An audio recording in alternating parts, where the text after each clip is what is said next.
at November 13th, and we're talking about a gentleman named Terry Manning. We'll get to him in a minute. A couple of things to tell you. We're on KTSM AM 690 in El Paso, TV streaming live on YouTube and on Facebook. The page is El Paso History Radio Show.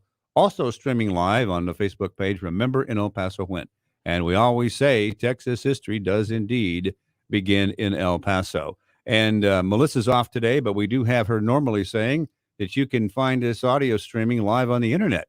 That's on ktsmradio.com, where you then click on the iHeartRadio link. And we do have a history moment from her today. It is about the Marty Robbins song, and we'll take a guess what that one is. We'll get to that in a second. All right, as we mentioned earlier, just at the top, El Paso musician and recording artist Terry Manning is here. Good morning. Good morning. Hi. Welcome here. Good to be here. Thanks for having me. Thanks for being here.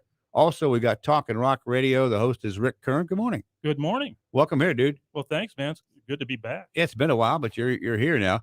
The idea today would be to take a look at the music history of El Paso, intertwined mainly with the music history of Terry Manning. Because Terry, you've been around. You've done things. I got you listed as these are just the titles: photographer, artist, composer, music producer, and engineer. And I don't know which one you think is the most interesting, but what tell us about yourself and which one of those you've done all of them. Talk about how you got here. Well, it really started here in El Paso. I was in junior high school at Bassett Junior High, and just loved listening to back then KELP radio, Steve Crosno and 920 920 KELP. Yep. And just fell in love with rock and roll and listening to it, and was lucky enough that the very first band I ever heard live played for a class dance that we had at Bassett, or my teacher had, and that band was Bobby Fuller. At Bassett? Well, I don't think it was at Bassett itself. It was at a church hall or something. We had a class dance that was in another place. But we call those sock hops. It was like a sock hop, exactly. But Bobby Fuller was actually playing, and I was so excited because I heard him on the radio. And, I didn't know at the time that he was the local star, the Southwest, far West Texas, New Mexico star. When you hear something on the radio when you're young, you think it's the biggest thing in the world. It's everywhere. So to me, it was, although they hadn't happened yet, it was like the Beatles, or Bobby Fuller was the big guy. And he was locally number one, number two records on KELP all the time on his own label. So to hear him live in person, the first time I had heard drums and amps and electric guitars, it just blew my mind. So I went up and started talking to him, and he was very nice to talk back and answer questions. And that just began a lifelong music love and career. Bobby Fuller, I had the similar experience that Terry had back in, my gosh, I guess it was 63, 64. At Skylane's Bowling Alley. It was amazing. At the Little Dipper Lounge, same place that I had seen Bobby for the first time, and I had the same experience. This is too good. This guy is going to be the real big thing. So. And he was. Yeah. All right, Rick. I asked you to join us today because it's an interesting history that you have had. Take us through some of the things about Terry. Well, the big thing I love about Terry is that he is such a modest guy. He's lived this incredible life of music. And it started, like when he was at Austin High School, he played in a band called the Wild Ones with Jay Nye and Roy Moore and these guys. And they were really a good band. They played a lot of the sock hop, so to speak, and stuff like that as well. Well, I remember Austin High School doing that, and they would put the tables that you ate on together, and you guys had to somehow balance up on those, as I recall. Down in the cafeteria. Yeah. Oh. And I wondered how you did that. and those were amazingly fun times, and and I know that's kind of when he got his beginning pretty much with the Wild Ones, right, Terry? Yeah, we were at the time when I was in the Wild Ones, when we first started it. We were all very naive, very young, just sort of trying to get going, getting guitars and hanging out at each other's house. And at breaks at Austin High School, getting together and talking about music, So, yeah, that just began it all right there. You also had the opportunity at one time to even sit in with Bobby Fuller. Tell us about that.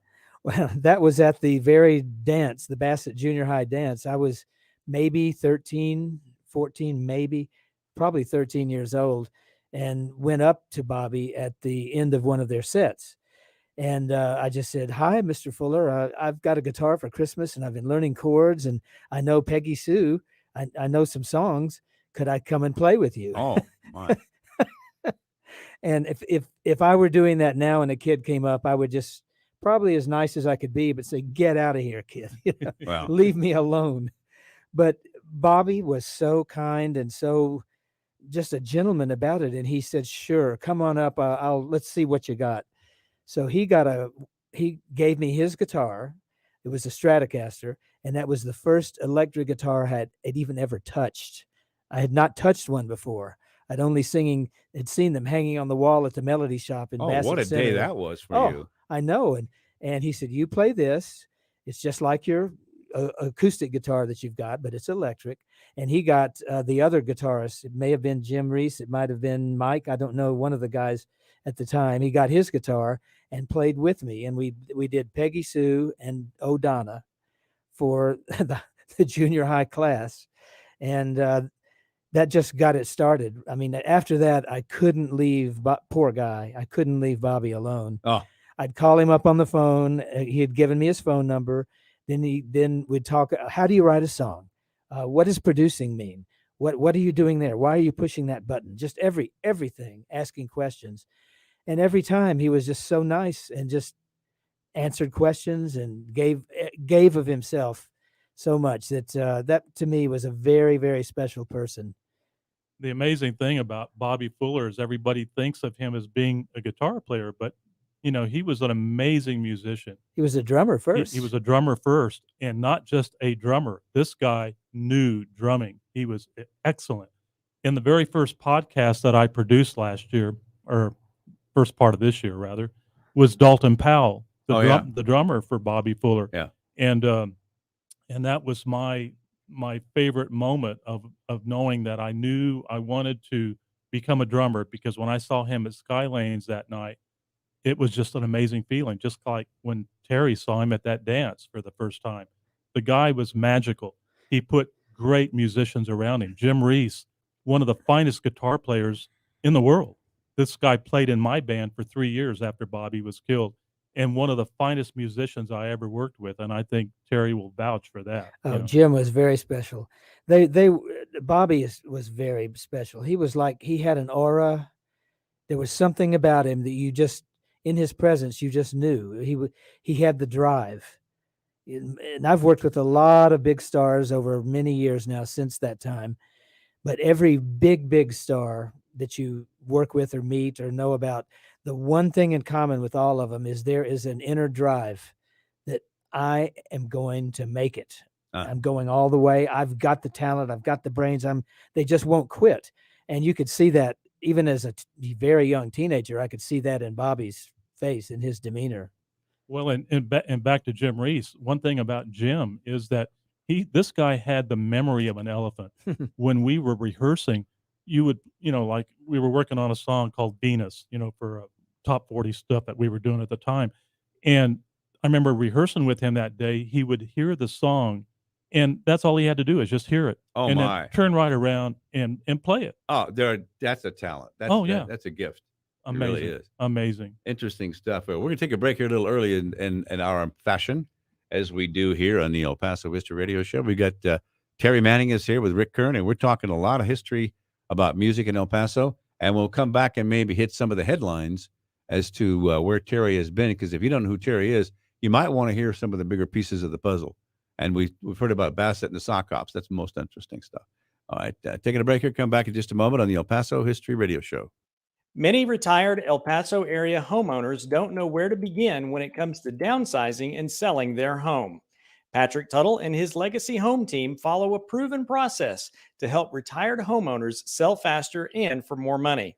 Call Patrick Tuttle at 915-588-8888 1850 today and get your home sold faster and for more money.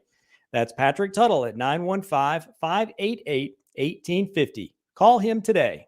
Ready to win cash? Yes! It's $1,000, a grand in your hand. Oh my God! Win $1,000 every hour. At least 12 chances every weekday. A grand in your hand. Your chance to win is on the way. A Grand in Your Hand is brought to you by the Charlie Clark Automotive Group.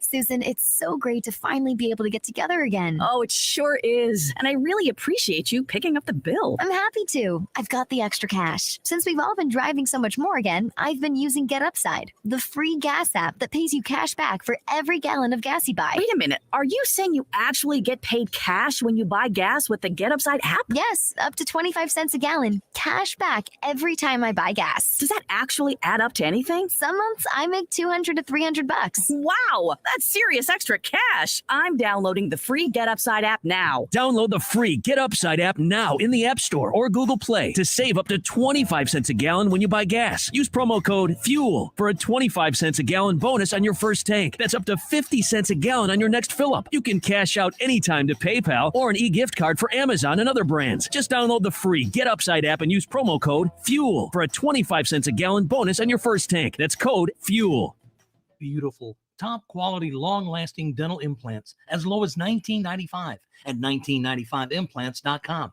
The El Paso Dental Office, where implants are affordable. Other places charge $3,000, $4,000, $5,000, up to $6,000 per tooth. Please do not pay that much. Please do come to 1995implants.com, where our price is much lower, as low as $1,995 per tooth, including the implant, abutment, and crown, which many other places charge extra for. Plus, at 1995implants.com, we also offer a free consultation, free standard x-rays, and very convenient payment options. Now's the time to get rid of your cracked teeth, missing teeth, or loose, old, wobbly dentures and get the beautiful new smile that you want at a very affordable price. 1995implants.com. For more information, see our website, 1995implants.com. That's 1995implants.com. Se habla español.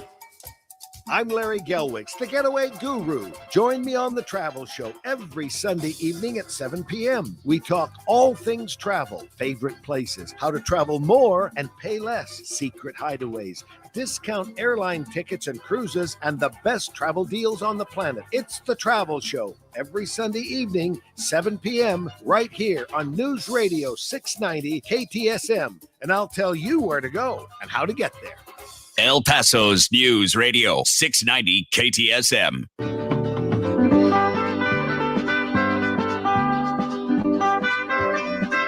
And now let's turn back the pages of time and return to the El Paso History Show. Brought to you by Patrick Tuttle, Coldwell Banker Heritage Real Estate, 915-585-7777. Pepe's New Mexican Restaurant, 6761 Donovan Drive. By Monterey Asset Management. By Mission Del Rey, 1421 Lee Trevino with El Paso souvenirs and gift shopping. By Keystone Heritage Park on Donovan Drive, 915-584-0563. Here again, El Paso History with Melissa Sargent and Jackson Polk. All right, let you know the El Paso History Radio Show is obviously on Facebook, and you can go there for our weekly promo announcements of the topics coming up each week. We also have a TV channel that you need to know about, and that's on El Paso. It's called El Paso History TV on YouTube, and you can go there. We're streaming live on that location. That's youtube.com. Get on that website and load in El Paso History TV. And I produced I produced 50, 60 videos about El Paso, small and large, but I put a dozen of the longer form documentaries on there, and it's for free. When COVID hit, I got to thinking, well, if people are looking for something to do, they're not buying DVDs much anymore. Let's just put that out there. So they're free, and you can go there, see 20 years worth of work about El Paso history. And that's on the YouTube channel, El Paso History TV. Also, there's 20 segments that I produced and wrote them and got them on the air for ABC7. That TV series was called El Paso History TV. They're now online, the same thing, on youtube.com, El Paso History TV. And they aired in the newscast on ABC7. Take a look at that. Bernie Sargent was the on-air guy, and Andrew and I put those together, camera and editing. 20 segments there as well. And there's comments that are happening all the time on that kind of stuff. And also let you know there was a bunch of ghost tours supposed to happen in November by the Paso del Norte Paranormal Society at Concordia. They're canceled for November. They're going to resume in December. And that just came in. So also Roundup with El Paso Corral of the Westerners. Have you ever been in the corral? I haven't. But step carefully. Okay. I know these people. El Paso Corral of the Westerners. It's International Friday. That's November the 19th. They're going to have a Holiday Inn event, Sunland Park and I-10, 6 to 9 p.m. Dr. Albert Burnham, he will present El Paso's last double-headed hanging. And there, it's some, El Paso has Old West history. People don't understand. But a lot of this guy's a six guns and shitty dude. And so the cost for the program and dinner is $20 RSVP to this number by Monday the 15th. And that's 759-9538, 759-9538. A lot going on there in El Paso. We do what we can to bring it to you. And the history of El Paso being what it is. And Andrew J. Polk is in the control room, and he's got a rundown of things. And by the way, Andrew J. Polk is the guy Monday through Friday on this same radio station, AM 690, KTSM. And he does a talk show called Talk El Paso, oddly enough. And we can always tell when another radio guy gets his wings. Andrew, what do you got for social media today? We got a lot of people chiming in right now, including Larry Kendrick right now saying good morning from Las Cruces. Michael Pata saying good morning, El Paso History Radio Show. Maria M. Barragan from West Valley City, Utah. Another Las Cruces chiming in with Monica Cervantes. Melissa chiming in remotely there saying this is a great topic, as well as Marjorie Ravelis Benton from Northeast. Steve Ivey saying, wow, cool show. Angie Salazar, our resident Coloradan on the show. Barbara Given-Baney, also thrilled to have both Terry and Rick on. Mark Flotis, good morning. And G.O. over on the YouTube channel, which is the El Paso History Radio Show, saying, been waiting all week for this. Love your show.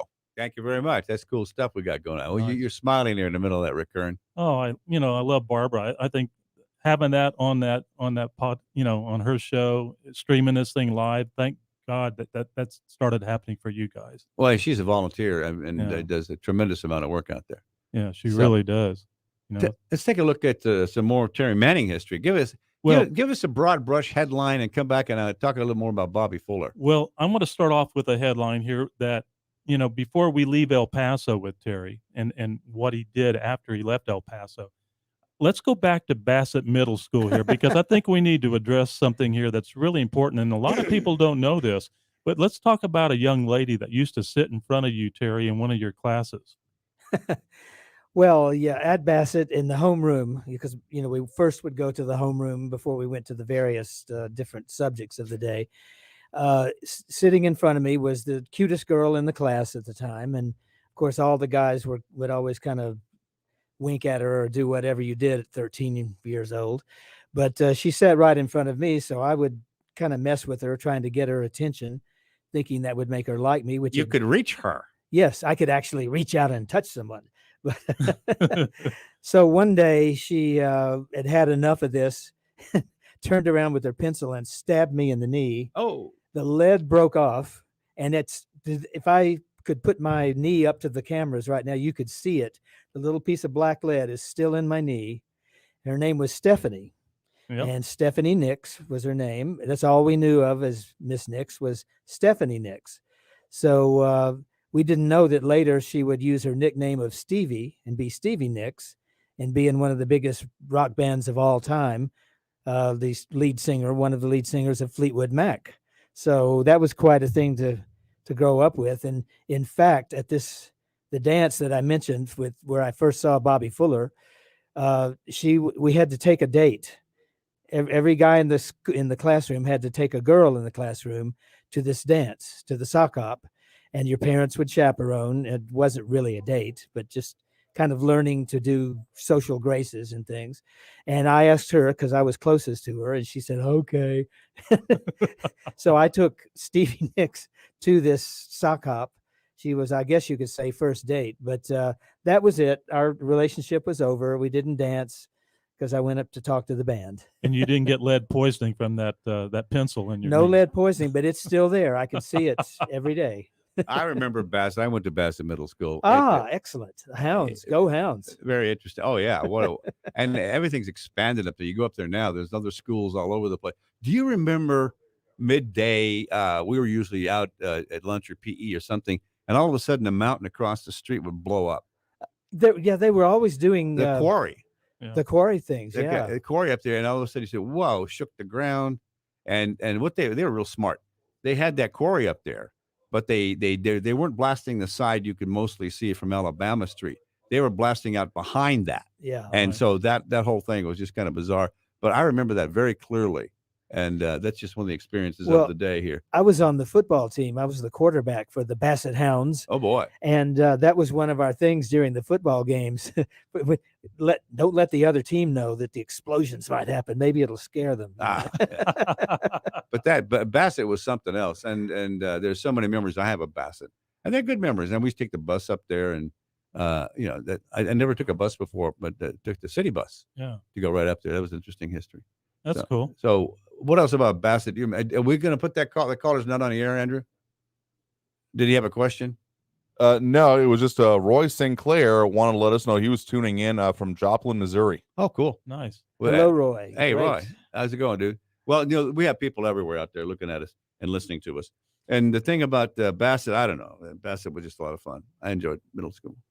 And of course, I think everyone at Bassett went on to Austin High School then. Yeah, there was a feeder school. Yeah, and became Panthers, and that's where the real things happened. Oh yeah, hit the fan, so to speak. High school was an interesting awakening for most everybody. I guess it would be for anybody, but we're talking ninth grade. Yep. And so you went 7 and 8 probably at Bassett. Correct. And okay. Let's go back to the headlines and we're going to take a break here in a minute or two. Go back to the headlines of who is Terry Manning. Terry Manning. I'd like to know who I am. Please. You're turning 50 shades of purple right now. He's when he left El Paso, he had to leave here because his dad got a new gig over in Memphis, and so Terry said, "Okay, Dad," So they go over there, and there's this little place called Stax Records, and Terry, he goes over and knocks on the door and says, "Hey, I'd like to work here." And of course, you got to understand, Stax Records is got a history in itself. It's an incredible place. A lot of people came out of there, like Otis Redding. One of the biggest, Isaac Hayes. Booker T. Just we're talking big time, great players and singers and artists. And spell the name if you would. Spell the name. Staxx. No, 1X. Oh, 1X. Yes, Oh, okay, good. Stax. Okay, thank you for that. And anyway, so I want to kind of turn us over to Terry because he can tell you exactly how that fell into place for him over there. Well, I had as I said, my love of music and the desire to do it had been fueled right here in El Paso by Bobby Fuller and Rod Crosby and other bands that played locally. But after in the 10th grade, I had to leave Austin. My dad said, "We're moving. We're going to Memphis, Tennessee." Now, I didn't want to leave, but when he said Memphis, I said, "Well, if we got to leave, at least that's a place with record companies." Absolutely. Because I used to go out to FedMart when my dad went out there. We'd go to, if people remember the FedMart. I do. And very well. On Montana. And I would buy my singles with my allowance. You'd 79-cent single record. You're talking 45s. 45s, yeah. And I would buy Last Night by the Marquis, Walking the Dog by Rufus Thomas, things like that were on Stax Records. So you knew about Stax. So I knew about it. Picked it up in a minute. We got to take another break here. But Stax Records is another major part of your career. It really got things started. And just so if you want to know who Terry Manning is, it's kind of hard to put one label on a man who is a fabulous musician, a recording artist, but a recording engineer. That's what some of your Stax history we'll talk about in a minute. All right. Anything else in there, Andrew, on social media? We'll just take a break here. People can call us, and I'll give out that number, 915-544-5876, 915-544-KTSM. We will be back in just a moment. El Paso History TV is now available for free on YouTube.com. Take a look at recent ABC 7 news reports by Bernie Sargent on El Paso History TV about Waco tanks, the Franklin Mountains, Concordia Cemetery, and more. The YouTube channel also has more than 100 videos about El Paso history with lectures, documentaries, and various history clips. Go to youtube.com/El Paso History TV and find out how Texas history begins in El Paso. What's all the buzz about nasal irrigation and navage? And should I try it? Here's the science. Airborne germs invade through your nose. It's the body's air filter for trapping allergens and viruses. When your nose gets clogged, it's less effective and germs multiply. Eventually, your immune system can get overwhelmed and you get sick. Nasal irrigation is an effective, all-natural way to clean your nose. It's not a drug. It's more like plumbing. Saline goes in one nostril, around the back of the nose, and out the other nostril, flushing out mucus and germs. I'm Martin Hoke, and I invented Navage to make cleaning your nose easy. It's the world's only nose cleaner with powered suction. Navage pulls out the bad stuff so you can breathe better, sleep deeper, snore less, and feel healthier. At Walgreens, CVS, Rite Aid, Target, Bed Bath, and Walmart. Or go to Navage.com for a free gift with purchase. Over 2 million sold. Navage, Navage, clean nose, healthy life. In the 90s, Bruce Willis couldn't avoid the spotlight until he discovered a tiny mountain town. On the podcast Haleywood, discover what happened when Hollywood glamour collided with the small town values of Haley, Idaho. It's a tale people close to Bruce Willis have never been keen on telling, but it's a story the people of Haley are recounting in detail for the very first time. Listen to Haleywood, that's Hailey, on the iHeartRadio app or wherever you get your podcasts. Brought to you by DuckDuckGo. Protect your privacy online for free with DuckDuckGo. From MSNBC Films comes the story of a cover-up. A nuclear mishap that occurred near Los Angeles. 20 years I was silenced. The families that suffered. The first time Grace had cancer, we were meeting families. We just casually asked, "Oh, where are you from?" And they'd say, "We just live, around the corner." And one mother's journey to activism. I got up there and I was shaking my hand. "How dare you do this to my community? You lied about this?" In the Dark of the Valley, tomorrow at 10 p.m. Eastern on MSNBC. This week on Curiosity Stream. What we have here are the bones of a brand new species of dinosaur. Paleontologists work to crack a 73-million-year-old cold case on the new series Dino Hunt. Plus, see the ancient world as the ancients saw it. That was the building where democracy was invented. View the greatest cities in history brought back to life on Megapolis, the ancient world revealed. Watch these titles and more on Curiosity Stream. Annual plans are just $20. Visit curiositystream.com now. There's confusion about how to protect yourself from COVID. One thing is certain. Whether or not you're vaccinated, you need an accurate thermometer to check for fever, the leading sign of flu and COVID.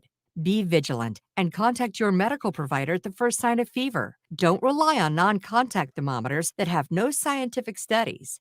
Only the Exergen Temporal Scanner Thermometer has been proven accurate in more than 100 clinical studies. Learn more at Exergen.com. The weather is chilly, but it's not officially fall until you button up a soft and cozy flannel from Untuck It. They're perfect for keeping warm and in style this season. Untuck It shirts are designed to be worn untucked, so you'll look sharp and stay comfortable all day long. The wrinkle-free and performance shirts are great for work and the weekend. Just layer a super soft sweater on top for more dressed-up occasions. So update your closet this fall at untuckit.com or at 80-plus stores. Use code COZY for 20% off your first order. Untuck It shirts, designed to be worn untucked. The pandemic is forging important changes across health and science. On Breakthrough, a new series from the Prognosis podcast, we look at the medical mysteries and the opportunities COVID is leaving in its wake, from a new condition doctors are trying to understand and treat, to how mRNA technology promises to revolutionize the fight against diseases like cancer and multiple sclerosis. Listen to Prognosis Breakthrough on the iHeartRadio app or wherever you get your podcasts. News Radio 690 KTSM.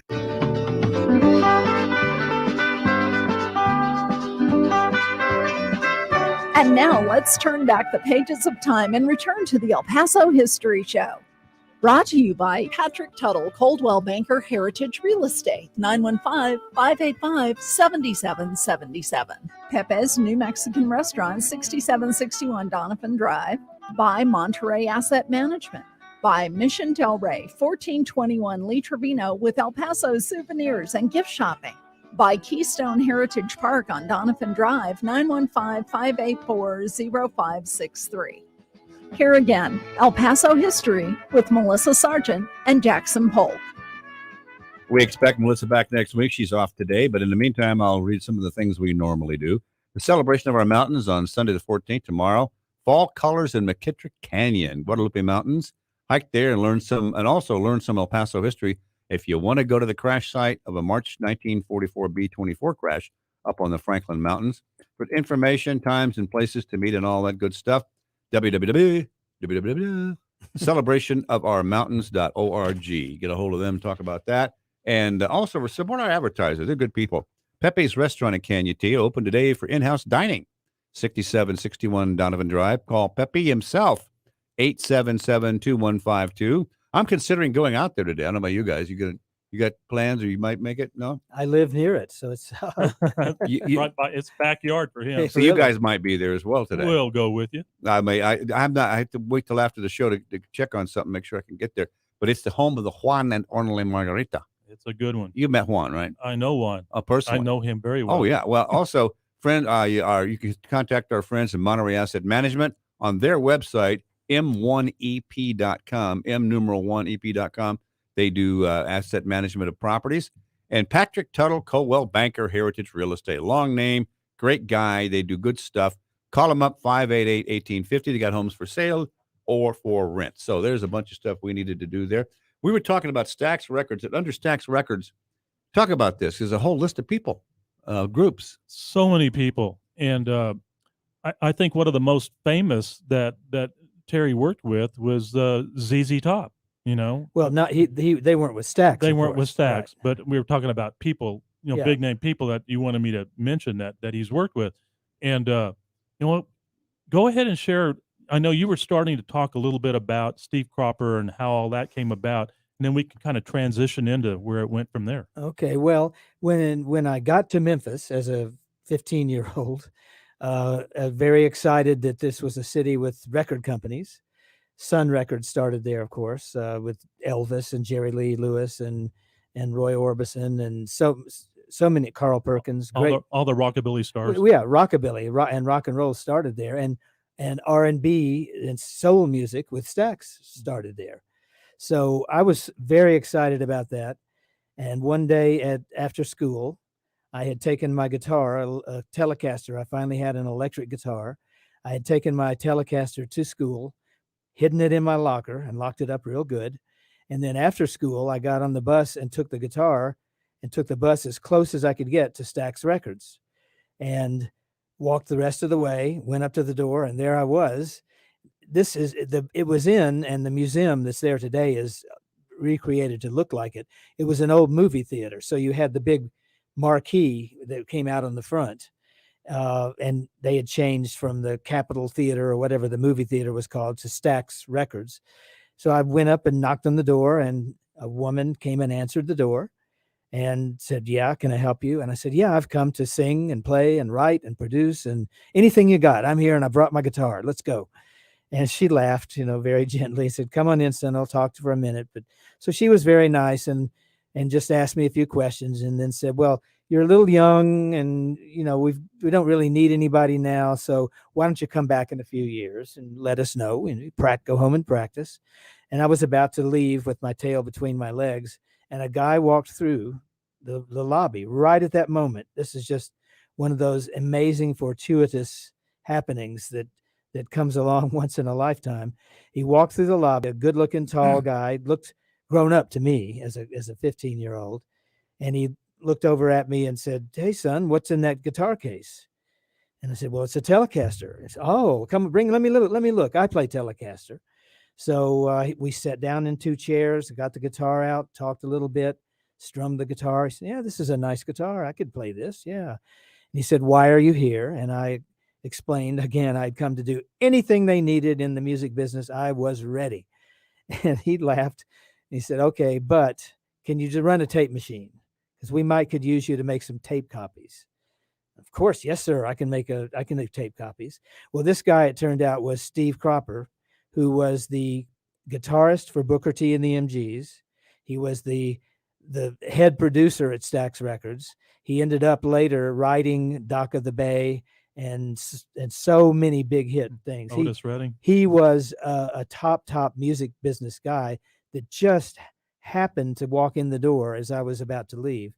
And he put me to work making tape copies after school, which led me to going down and looking in the control room, watching what the real guys were doing and just absorbing it, learning. And before you know it, within a year or so, before I was 18, I was recording hit records that were on the charts. Oh, amazing. Now it was nuts. It was like, crazy. It's like taking a run across a river and not knowing where the rocks are. Exactly. And somehow you hit them. Just lucky. And you made it to the other side. And that's what you've kind of done with this little story here. And just one thing, somehow in the music business, I've just been incredibly lucky to be in a right place at a right time. And that's what it is in the music business. I guess it's that way in life and everything to some degree. Well, of course. And if you have the talent when you get there, then you can perform. Well, I hope I do. I don't really know. Still worried I don't myself. But it just, one thing led to another that someone would hear. Well, another funny thing related to Stax. A few years later, I was working at two studios, Stax and a place called Ardent in Memphis, which is the top independent studio there. High school was just kind of like something going on, and this was your focus. Exactly. To be honest, I couldn't wait to get out of school. Yeah. So I went to summer school one year, took 2 courses, and skipped the 11th grade. Just said, let me out in this world. Wow. Now I've got stuff to do. You're like the college football player that says, forget these 3 or 4 years. I want to go to the pros now. I'm going straight to the NFL. That's right. Exactly. Which I couldn't do. But anyway, so a few years later, I was working at this other studio at the time, and Steve Cropper came, and he brought a record that they were trying to do on Booker T and the MGs as a B-side, which means it was on the other side of the 45, and it's just the extra song that's on there, and it needed something in the middle. They had a piano and an organ, and the guitar was just sort of doing little guitar things, rhythm things, but they needed a solo in the middle. And Steve said, I just can't play a guitar solo on this. Booker's already playing guitar, and already playing piano and organ, and what can we put? I opened my big mouth, as I sometimes do. I looked through the control room window, and there was a marimba sitting out in the studio. And I said, well, there's a marimba out there. Well, how about that? That could go on this song. And Steve Cropper, the big producer, writer, great all-time music business guy, looked over at me and said, okay, wise guy, you go play it. I don't play marimba. If you're so smart, you go play it. So I had never touched a marimba. I went, but it's piano-like. It's set up like a piano key, so you know where the notes are. So I went out and said, all right, I will. And he just played the song once, and I played some stuff on it, played a solo, played through it. I'd heard the song as we were working on it already. And he said, that's good enough for a B-side. Well, it got back to the hierarchy at Stax Records, and they heard it and said, this isn't the B-side. This is the A-side. This is awesome. That song was So Limbo, which turned into the second biggest record that Booker T and the MGs ever had after Green Onions. It became the BBC theme for cricket music to this day, 40 or 50 years later or whatever. It was in the top 5 around the world. And it just was one of those goofy, crazy things that happens. Isn't that cool? Never had played before. I know. Well, I played piano. Yeah, okay. And I knew where the notes were. You know what? Little did you know that you could have gone to the Kentucky Club over in Juarez and played with the marimba players back in the day. If I only knew. Well, the funny thing on that whole thing, when that was a top 5 hit, people started calling me for marimba sessions. Oh, wow. I had to buy a marimba, which I still own. And I played on many other records in the next 2 or 3 years as a marimbist. Oh, boy. Too funny. The guy talking here is Terry Manning, and he's got a lot of history going on about music. We're talking about some things that you got into in Memphis in the recording studios after you left El Paso. And keep going there, because you got a whole list of Led Zeppelin. Talk about Led Zeppelin. Well, that happened after Stax. I was in a local band also, and we played a show called the Dick Clark Caravan of Stars. Now, we weren't on the Caravan, and we certainly weren't the Stars. We were a local pickup band. Our band was called Lawson and Four More, and they just put us on early before the traveling stars that would ride around in a bus together, like the Winter Dance Party cut stuff. Right. So I was on this show, and I was so excited because the Yardbirds were on the show. Oh. They were one of my favorite bands. The English invasion had happened already of music. Beatles had come, Stones, Yardbirds, one of the big bands. So I went right backstage and met the Yardbirds. That turned into a friendship for years with Jimmy Page, who was the lead guitarist in the Yardbirds, along with Eric Clapton and Jeff Beck. Pretty good guitarist in one band, kind of crazy. But the Yardbirds, weren't they focused mainly on Vox amplifiers? They had Vox amps at the They time, did. yeah, as the Beatles. Let's talk about it for a second. That's a slightly different sound than the Fender. Fender has a very twangy, bright sound. At least did at the time. They have other amps now, but Like Bobby Fuller. Bobby Fuller was always through Fender amps, known for that. Buddy Holly, things like that. It had that twang, that brightness. There's something in the brightness of the Telecaster. Of course. Yeah. But when Vox amps came, that's because the Beatles started that. They were from England, and they couldn't buy Fender amps there very well. So they used locally made Vox amplifiers. It sounded a little different. They had more. That's what I'm thinking. They had a mid-rangey sound, and they had it's hard to describe sound, but they just sounded a little different. And when you hear "I Want to Hold Your Hand" by the Beatles, that da da dum da da da dum, that's the sound of a Vox amp. It doesn't sound like a Fender. Yeah.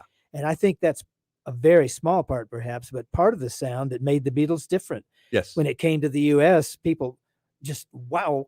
Not to mention they were amazing and great. And so many of the bands started using the Super Beatles because they were the epiphany of, it was the amplifier. All of a sudden, everybody all over the U.S. was trying to get a Vox. Here it comes. Listen to that sound. You can't do that. He's doing it. I love it. Well, just play 10 seconds of it, and I think we're legal. Yeah, we don't want the Facebook to go nuts. There you go. Well done. Yeah. But yes, all of a sudden, Americans were buying Vox amps. I just wanted to mention that. So that was that group.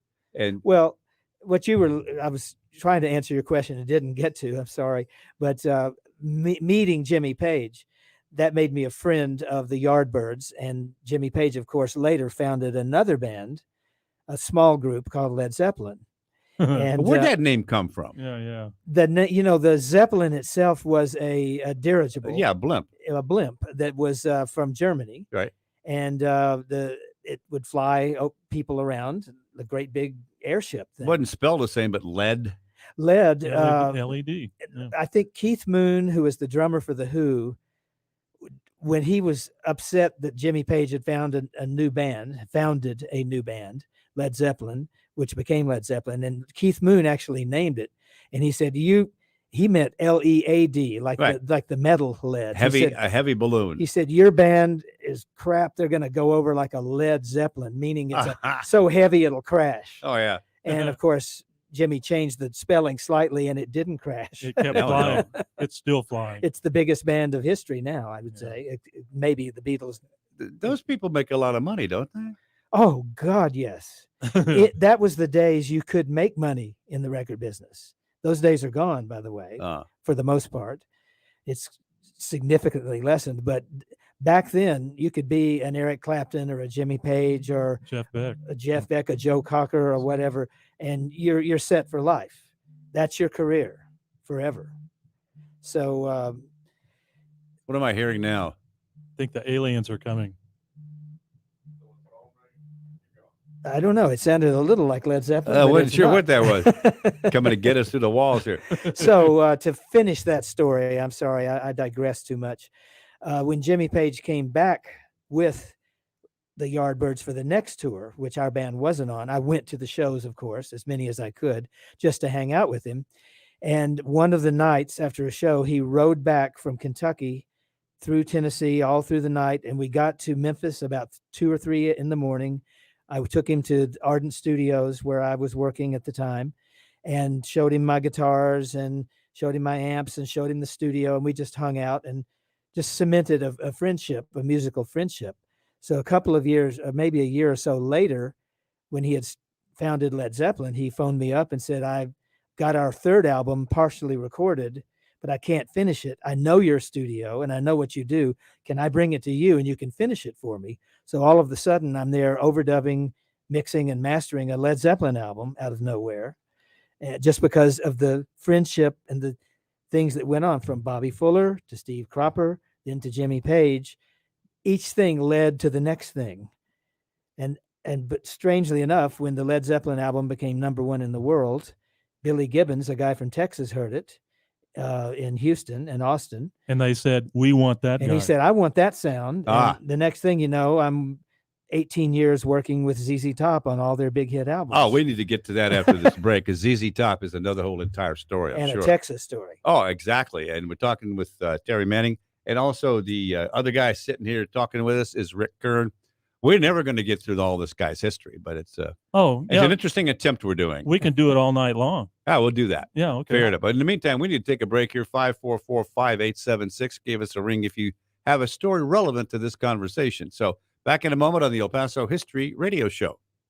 Monterey Asset Management is proud to sponsor the El Paso History Show. If you're tired of the ups and downs of the stock market, maybe you should invest in real estate. Monterey Asset manages apartments in El Paso and helps investors buy, hold, and sell property. See the new website, m1ep.com, m1ep.com. To learn more about the many benefits and long-term appreciation of investing in real estate, call Certified Property Manager Ray Baca, 915-592-4549, 592-4549. Radio advertising can connect your business with holiday shoppers wherever they go. Use iHeart Ad Builder to create an affordable custom radio ad right on your phone. Just click, listen, approve, then hear it on the radio. Create your customized ad today at iHeartAdBuilder.com. If you are covered by Medicare and Medicaid, then El Paso Health Plus Medicare Advantage Plan offers great supplemental benefits designed specifically for El Pasoans, such as $3,500 a year in dental benefits, $300 in vision, and a quarterly OTC card with $250 to spend on health and wellness products. Plus, generous benefits for hearing, podiatry, home-delivered meals, and so much more. Plus, our new Get Fit benefit to keep you active and social, as well as our new Healthy Eats program. At El Paso Health Plus, we go the extra mile for our members because this is our home, and our local knowledgeable staff is here to help you get more benefits, more services, more from your health plan. If you are covered by Medicare and Medicaid, call us 833-742-3125 or visit ephmedicare.com. El Paso Health Plus, your local Medicare Advantage plan. Hi, Phil Swift here.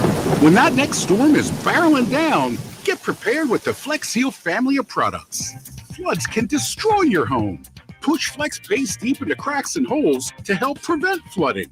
Seal doors and windows, patch leaky roofs and downspouts. Remember, when that storm is coming your way, keep your family safe and dry. Be prepared with the Flex Seal family of products. Available at FlexSealProducts.com and fine retailers. Panera believes in saying yes to the good things. Yes to chicken sausage and pepperoni. Yes to flavorful tomato sauce and rich cheeses. And yes to putting it all on a crispy flatbread. The new sausage and pepperoni flatbread. Order on the app today. Panera, live your yes. Restrictions apply. Imagine being denied an apartment because of housing discrimination. It's so wrong. But who has the power to stop this? You do. The law is on your side. If you've been discriminated against because of race, color, religion, sex, national origin, disability, or familial status, file a complaint with HUD. Fair housing is your right. Use it. Visit HUD.gov/fair housing. A public service message from HUD and the National Fair Housing Alliance. News Radio 690 KTSM El Paso.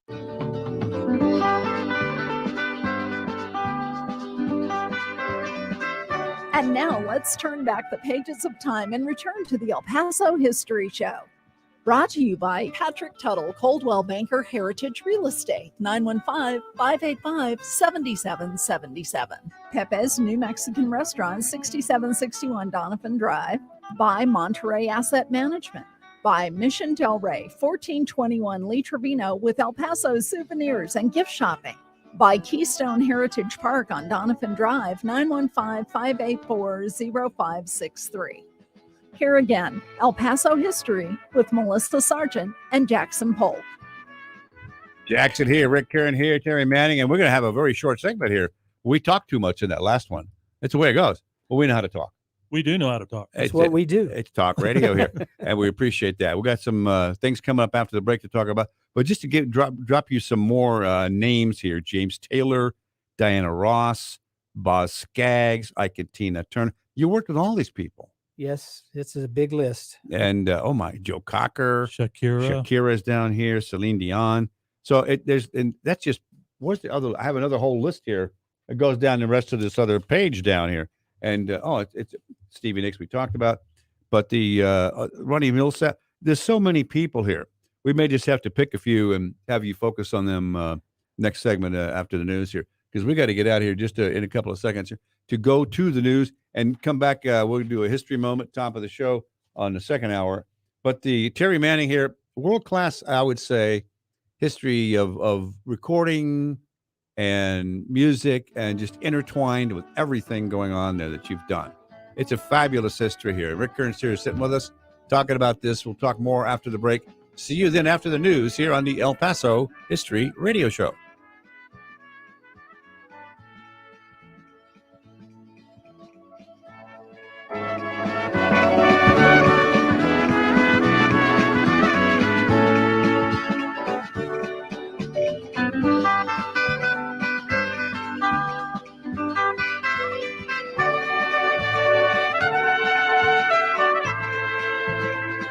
Thank you for listening to the El Paso History Show. There's another hour to go, so please stay tuned. This hour is brought to you by Pepe's New Mexican Restaurant, home of the one and only margarita. By Patrick Tuttle, Coldwell Banker Heritage Real Estate, 915-585-7777. By Keystone Heritage Park on Donovan Drive, 915-584-0563. By Monterey Asset Management. By Mission Del Rey, 1421 Lee Trevino, with El Paso souvenirs and gift shopping. We'll be right back after the news, right here on News Radio 690 KTSM El Paso. Eric Clapton returns with The Lady in the Balcony Lockdown Sessions, featuring Clapton and longtime bandmates performing acoustic renditions of Clapton standards. The Lady in the Balcony Lockdown Sessions, available now on Mercury Studios. If you're serious about guns, then you seriously don't want to miss the Provost Gun Show for new, used, and antique firearms. There are accessories and concealed carry merchandise, but the Provost Gun Show is mainly all about guns. Rifles, revolvers, shotguns, and semi-auto pistols. The Provost Gun Show, 9 till 5 Saturday, November 13th, and 9 till 4 Sunday, November 14th, at El Maida Shrine, 6331 Alabama Street, El Paso. Admission is $8, 7 for active duty military, and 5 for kids 12 and under. What's all the buzz about nasal irrigation and Navage? And should I try it? Here's the science. Airborne germs invade through your nose. It's the body's air filter for trapping allergens and viruses. When your nose gets clogged, it's less effective and germs multiply. Eventually, your immune system can get overwhelmed and you get sick. Nasal irrigation is an effective, all-natural way to clean your nose. It's not a drug, it's more like plumbing. Saline goes in one nostril, around the back of the nose, and out the other nostril, flushing out mucus and germs. I'm Martin Hoke, and I invented Navage to make cleaning your nose easy. It's the world's only nose cleaner with powered suction. Navage pulls out the bad stuff so you can breathe better, sleep deeper, snore less, and feel healthier. At Walgreens, CVS, Rite Aid, Target, Bed Bath, and Walmart, or go to Navage.com for a free gift with purchase. Over 2 million sold. Navage, Navage, clean nose, healthy life. Children who grow up in poverty are part of a destructive cycle. At Child Fund International, we find this unacceptable. In 25 countries, we are vigorously fighting poverty and improving the lives of children and their families. Learn more at childfund.org. NBC News Radio, I'm Julie Ryan. President Biden and China's president are set to hold a virtual summit on Monday. It will be the first such formal meeting between the leaders of the world's two biggest economies. White House Press Secretary Jen Psaki says Xi and Biden will discuss ways to responsibly manage the competition between China and the U.S., as well as ways to work together where our interests align. Chinese officials said China will focus on positive competition and not confrontation. Florida lawmakers returned to Tallahassee Monday for a special session called by Governor Ron DeSantis. Brad Siegel reports. The special session is designed to defy the Biden administration's vaccine mandates for larger businesses. A measure is expected to pass along party lines. The governor has called the mandates unconstitutional and an overreach, setting up a situation where companies may have to choose between following federal or state law. Florida is among several mostly Republican-led states suing to block the new rules put on hold temporarily by a federal appeals court. They require companies with 100 or more employees to make sure workers are vaccinated against COVID-19 or test negative once a week. Thousands of Kaiser Permanente employees are expected to go on strike Monday over what they claim are proposed wage cuts for new and existing workers. The United Steelworkers, the United Nurses Association of California Union of Healthcare Professionals, and the Oregon Federation of Nurses and Health Professionals all say KP proposes to depress wages for current employees and slash pay for incoming workers. A walkout would affect 366 KP facilities throughout Southern California. SpaceX is marking another successful launch. A Falcon 9 rocket carrying 53 more Starlink satellites lifted off from Cape Canaveral early this morning after a one-day weather delay. Saturday's launch is SpaceX's 31st Starlink mission with the goal of eventually providing worldwide broadband connectivity. You're listening to the latest on NBC News Radio. From the KFOX 14 Severe Weather Center, this is Chief Meteorologist Sandra Diaz. The weekend is finally here and looks like it's going to be a nice one. That is, of course, if you're a fan of temperatures generally in the lower to mid 70s for highs with overnight lows in the 30s to lower 40s, because that's pretty much what we can expect this weekend with lighter winds. Next week, though, we'll see an increase in our temperatures and the return of some winds. In the 90s, Bruce Willis couldn't avoid the spotlight until he discovered a tiny mountain town. On the podcast Haleywood, discover what happened when Hollywood glamour collided with the small town values of Haley, Idaho. It's a tale people close to Bruce Willis have never been keen on telling, but it's a story the people of Haley are recounting in detail for the very first time. Listen to Haleywood, that's Hailey, on the iHeartRadio app or wherever you get your podcasts. Brought to you by DuckDuckGo. Protect your privacy online for free with DuckDuckGo. Have you thought about getting dental implants? Has someone told you that implants cost $3,000, $4,000, $5,000, $6,000 a tooth? Here's something much better to think about. Affordable dental implants from 1995implants.com.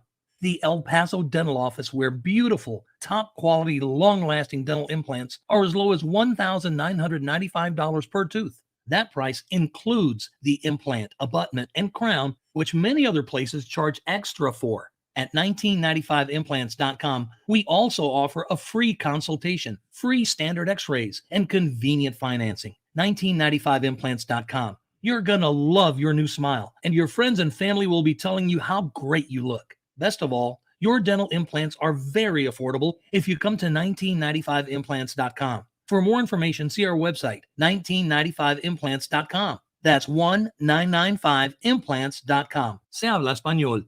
From MSNBC Films comes the story of a cover-up. A nuclear mishap that occurred near Los Angeles. And a mother's journey to activism. How dare you do this to my community? You lied about this? In the Dark of the Valley, tomorrow at 10 p.m. Eastern on MSNBC.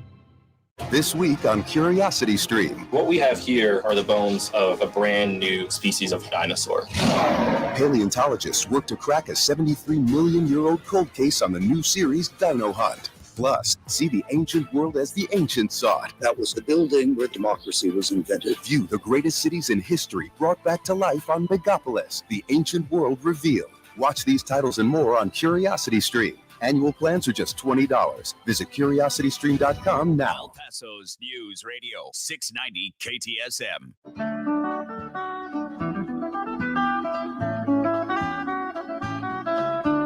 News Radio 690 KTSM presents the second hour of the El Paso History Show with documentary filmmaker Jackson Polk and historian Melissa Sargent. Streaming live at KTSMradio.com. Brought to you by Patrick Tuttle, Coldwell Banker Heritage Real Estate, 915-585-7777. By Pepe's New Mexican Restaurant, home of the one and only margarita. By Keystone Heritage Park on Donovan Drive, 915-584-0563. By Monterey Asset Management. By Mission Del Rey, 1421 Lee Trevino, with El Paso souvenirs and gift shopping. And now, El Paso History with Melissa Sargent and Jackson Polk. Jackson here. Melissa's off. She's back next week. And also, she's got a history moment she left around here. And it's produced by herself, and it's for the History Alliance page. Her story today is about how Marty Robbins wrote the famous song El Paso. The Third Time's a Charm. One of America's most popular country singers, Marty Robbins, finally released his song El Paso in 1959 after a few years of procrastination. Marty first came up with the song idea in 1956 when he and his family were passing through El Paso on their way to their home in Phoenix. He then promptly forgot about the idea along the highway. The following year, while making the same trip, he remembered the song idea again, then promptly forgot it again. Finally, in 1958, on the family's third pass through El Paso, Robbins began to compose the ranchera-style song in his head. Marty found the tune so simple and yet compelling that the verses came to him one after the other. By the time he arrived in Deming, New Mexico, the song was complete. A tale of a cowboy who kills a man over the love of a woman called Felina. More history next week on El Paso History Moments. I'm Melissa Sargent for the El Paso History Alliance. And she does this for every week here at History Moments. And that's for the History Alliance on Facebook. They have a page there. Also, we should mention Barbara Gibbon-Bainey. She does a lot of work on for free for El Paso history. And her deal is Remember in El Paso When. Go there for a whole lot of pictures about El Paso history. And she's got herself, Chief Admin, Margaret Smith, Rick Duncan, Ken Weiss, Craig Hayes, Rick Nahara, and Isaac Williams. And so, also just real quick, I want to mention something I forgot last hour. We do have another sponsor to let you know about. Mission Del Rey Southwest, 15% off in all their store and online purchases now through Christmas. The coupon code is El Paso Gifts, all one word. And go to missiondelrey.com. And they're really well stocked right now. Get out there and take a look at them. They are on Lee Trevino and Pelicano. And it's go out there, check it out. 440-2140. Great place to be out there. Okay, let's take a look at a number of things. We do have a caller on the line. Get him in just a. Well, let's go ahead and take the caller. Should we do that? Rick Kern sitting here. Let's do it. And Rick Kern sitting, and also with Terry Manning. And you have a hi there. This is Rick on the phone here, right? Yes. What's up? Just wanted to thank Terry Manning. Back in the early 80s, I was looking for a recording console, and I was in South Mississippi. Now, there's not a lot of recording consoles down there, and I was talking to the music store owner and a rep for Soundcraft and some other stuff that he sold. He heard me, and he told me that the store in Arkansas had a fully loaded Soundcraft console, 1600 series, but I didn't know anything about it. And he said, well, you need to call this guy Terry Manning. He knows everything about this stuff, and he's in Memphis right now, and he does a lot of records. So I called you up, and you spoke to me, and you told me about it, and it worked out great. Well, good. I got the console, I think, for cost, and it was wonderful for the years that I was using it, and so thank you. Good to speak to you again, and yeah, this years later. But yeah, that's the 1600. I had one of those, and I had it in my attic in Memphis. I built a studio in my attic, and in fact, the Legs by ZZ Top was recorded and mixed on that console. So this guy that you're talking to, Terry, is Ricky Sierra, who played in my band in 1968. He's retired, but come out of retirement. He used to work for CNN. And tell us real quick about what you do over there at CNN, Guy. Well, documentaries. I mix documentaries and commercial promos. So that's what I'm doing. And I'm doing it again. I came back for a little bit, so I got bored. So, yeah, it's a lot of fun. So I figured I'd do it for at least another year or so. Thanks for ringing up. Appreciate you calling us. Another one of El Paso's good musicians. Not, he's great. He's not good. He is really one of the great ones. Thanks for calling in, Rick. Thank you. Y'all take it. Anyway, thank you, Terry. I really appreciate the help you gave me back then. Oh, well, thanks for calling. Great. That's awesome. Makes me feel good. Thanks a lot. You take care, Rick. See ya. All righty. Bye. Bye-bye. Interesting people out there listening from all over the place here. They're all over the place. It is the El Paso History Radio. Andrew, what do you got in there? We got a lot of people chiming in again. Again, from across the Southwest and the country here, we had Dennis Kohler up in Albuquerque, Jim Lotspeech from Central Texas in the village of Salado, where the famous Stagecoach Inn is located. Angie Salazar saying that she loves the memories of Bassett and Austin High. Cindy Sanders Week saying, love the show, miss Border Legends. And Barbara Given Bainey saying she has to agree there. Also have Rose Rodriguez, Linda Hart Goggin, Eleanor Bush from 79924, Mark Morales from Alameda, California. And Louis Pinato actually had a particular question kind of related to the subjects going on here is what's Terry's theory of why and who killed Bobby Fuller? I don't know if you want to get into that one. We're not going to go there. I'm not going there. That's a mystery history that. Well, I'll tell you one thing for absolute certain: it was not a suicide. No, it couldn't be. Definitely not. We're not going to go there on that one, but we thank you for thinking of it. It's just not something that anyone really wants to delve into. We were going to talk about a little more about ZZ Top, right? Yeah, I'd spoken about. Billy Gibbons had heard the Led Zeppelin 3 album on the radio, loved the sound, contacted me, and I started working with them. And at that time, I started on their third album, Tres Hombres, and that just took off like crazy. It became a huge album. And then we went, I don't remember how many albums, 7, 8, 9, until we got to the Eliminator album, which became #1 in the world. Over 20 million albums sold, was on everywhere. It had Sharp Dressed Man and Legs and Give Me All Your Lovin' and 5 or 6 big hit singles. With their cool car. With the double Z's on it. So that was and Billy Gibbons is a friend to this day. He's a wonderful, wonderful guy, Texan through and through, loves El Paso, comes here all the time when he can, and they're playing here in December. So you need to hook me up on Talking Rock with him, man. I'll do what I can. It's up to him, but you never know. Just a quick note: Talking Rock Radio. You got the that's going on a regular basis. It is. I'm trying to do one a week, and this week I'll be pushing out probably a couple more. I've got some interesting ones coming up with Hugh Prestwood from the Medicine Band, some other big names that I'm working on. A friend of mine, this is a real shot in the dark, but a friend of mine is he's got the sister that's married to Keith Richards from the Rolling Stones. Oh my. Okay? Yeah, his name's Rod Hansen. Patty Hansen, his sister, married Keith, and I've been trying to get Keith Richards on the show. So that, who knows if that'll ever happen. Well, good luck with that. But just real quick, back to ZZ Top. What was that moving sidewalk thing that those guys did? Oh, they did all sorts of crazy things. The guitars that spun around and had fur on them, and they had some kind of moving sidewalk where they'd walk and play, and they'd step on, they'd get off over here, and then they didn't have cords, so it must have been a wireless. Oh, I'm sure. Guitar. Yeah. Billy's always been very much into the innovation of new ways to do things and new ways to look wild and crazy and different. So they do it. Interesting things going on there. Well, let's take us back to some of your other people on the list, or where do you want to go here? I think it would be kind of interesting to jump over to the Bahamas. What happened with Terry after he left Stax Records and kind of the transition. Why don't you talk a little bit about the movement over to that point and how you acquired it? Yeah, well, in the early 90s, I had enough of the Memphis winters.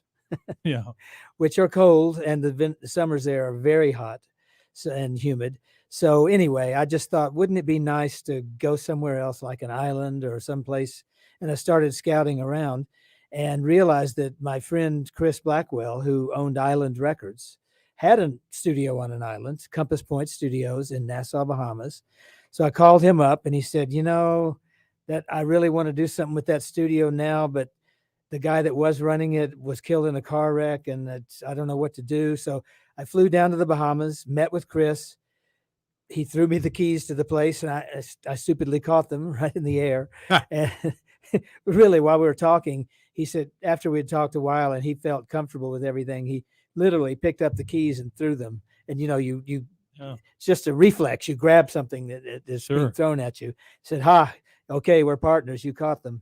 So I took over Compass Point Studios. Now that was already one of the biggest studios in the world. AC/DC, the Rolling Stones, so many things had been recorded there. So some of the biggest things ever. And we just took it over and kept that going. We had Jimmy Buffett, Mariah Carey, Lenny Kravitz. I mean, it's so many people came in there. REM, I can't even. Shakira, right? Shakira, Celine Dion, Mariah Carey, Julio Iglesias, Enrique Iglesias, so many people. It just star after star just poured in the door. And which island were you on? We're on, it's the island is called New Providence, but it's Nassau, Bahamas is how people know it. And I did a motto for the website when I built it, that we were the greatest studio in the world that didn't have Abbey in its name. So, because you can't beat Abbey Road, you know. No. That's where amazing. I did work for a year. It's a great place too. But well, you've been around. I've been just lucky to go so many places. It's crazy. And so maybe after the break, we'll find out why you're back in El Paso, because you like it here. I love it here, and that's why I'm here. To watch this guy work is amazing. He called me up one day and said, I'm going to be recording. I'm going to be doing some engineering work at Sonic Ranch in Tornillo. So Sharon and I got in the car and went down 30 minutes away from here and watched this guy do his thing. And I tell you what, it's like a genius at work. You know? Well, it's great to know you. And taking a break here, coming back. Andrew, any got any more social media to think about here? We pretty made the rounds. Oh, yeah. No, a lot of people. Also, Harry Kirk, good morning from the east side. Mark Morales also chiming in. A great show today. So a lot of people appreciating the perspectives and the history and the local connections there. Interesting stuff here. Nice. All right, we'll take a break and come back. And also, if you want to comment, take a look at the Facebook page, El Paso History Radio Show. We'll be there looking at you back. In the meantime, taking a break in just a moment. Come back. Pepe's New Mexican Restaurant and Cantina serves the old Griggs Mexican food recipes in a new location at 6761 Donovan Drive. Enjoy great New Mexican food with cold beer and the one and only margarita from the cantina. The managers and cooks from the original Griggs restaurant serve tacos, combination plates, and sopapillas. Get the best Mexican food in the valley at Pepe's New Mexican Restaurant and Cantina, 6761 Donovan, near Loop 375. Call 877-2152. Many retired El Paso area homeowners don't know where to begin when it comes to downsizing and selling their home. Patrick Tuttle and his Legacy Home team follow a proven process to help retired homeowners sell faster and for more money. Call Patrick Tuttle at 915-588-1850 today and get your home sold faster and for more money. That's Patrick Tuttle at 915-588-1850. Call him today. Ready to win cash? Yes! It's $1,000, $1,000 in your hand. Oh my God! Win $1,000 every hour. At least 12 chances every weekday. $1,000 in your hand. Your chance to win is on the way. $1,000 in your hand is brought to you by the Charlie Clark Automotive Group. What's all the buzz about nasal irrigation and Navage? And should I try it? Here's the science. Airborne germs invade through your nose. It's the body's air filter for trapping allergens and viruses. When your nose gets clogged, it's less effective and germs multiply. Eventually, your immune system can get overwhelmed and you get sick. Nasal irrigation is an effective, all-natural way to clean your nose. It's not a drug. It's more like plumbing. Saline goes in one nostril, around the back of the nose, and out the other nostril, flushing out mucus and germs. I'm Martin Hoke, and I invented Navage to make cleaning your nose easy. It's the world's only nose cleaner with powered suction. Navage pulls out the bad stuff so you can breathe better, sleep deeper, snore less, and feel healthier. At Walgreens, CVS, Rite Aid, Target, Bed Bath, and Walmart. Or go to Navage.com for a free gift with purchase. Over 2 million sold. Navage, Navage. Clean nose, healthy life. If you're serious about guns, then you seriously don't want to miss the Provost Gun Show. For new, used, and antique firearms, there are accessories and concealed carry merchandise, but the Provost Gun Show is mainly all about guns. Rifles, revolvers, shotguns, and semi-auto pistols. The Provost Gun Show, 9 till 5 Saturday, November 13th, and 9 till 4 Sunday, November 14th, at El Maida Shrine, 6331 Alabama Street, El Paso. Admission is $8, $7 for active duty military, and $5 for kids 12 and under. Puerto Rico is the new go-to destination for investment opportunities, and Impeller is the new online tool that connects investors with innovative projects seeking capital on the island. Impeller takes the guesswork out of investing in Puerto Rico, surfacing the insights you need to make informed decisions and empower your investment portfolio.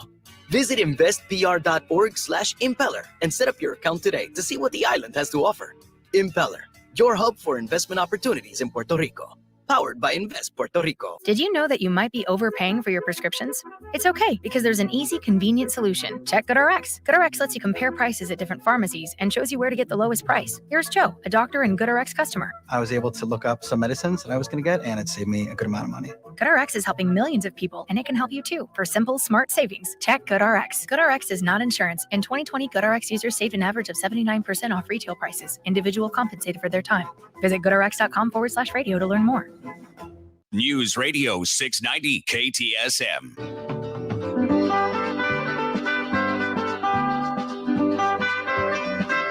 And now let's turn back the pages of time and return to the El Paso History Show.